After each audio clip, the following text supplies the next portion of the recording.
नमस्कार मित्रांनो, जय महाराष्ट्र। आत्ताच्या क्षणाची सर्वात मोठी बातमी। अहमदनगरमधून जरांगेंची ताकद दुप्पट वाढली। पवारांच्या आमदारांनी दिली सुरुवात करून इथे जाण्यापर्यंत अनेक मराठा आमदारांच्या घेणार जरांगे विकेटा। काय आहे बातमी, सविस्तर जाणून घेऊयात। दरम्यान काल अहमदनगरमध्ये जरांगे पाटलांचा ताफा होता आणि तेथे राष्ट्रवादीचे आमदार निलेश लंकेंनी जरांगेंच्या गळ्यात हार घातला आणि तिथूनच जरांगेंची ताकदी दुप्पट झाली।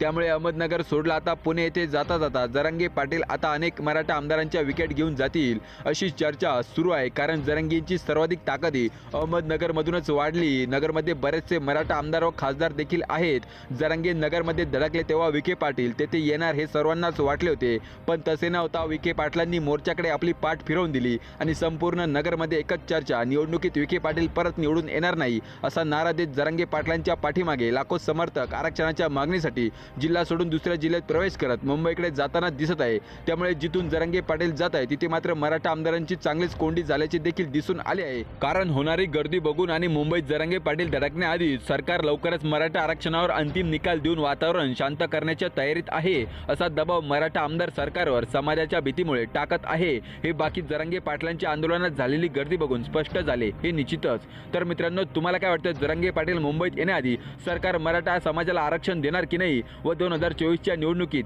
आरक्षणाच्या मुद्द्यावरून कोणत्या मराठा नेतृत्वाला मोठ्या पराभवाला सामोरे जावे लागेल? कमेंट करून तुमचे अनमोल मत नक्की आमच्यापर्यंत पोहोचवा। तुर्तास धन्यवाद। जय महाराष्ट्र।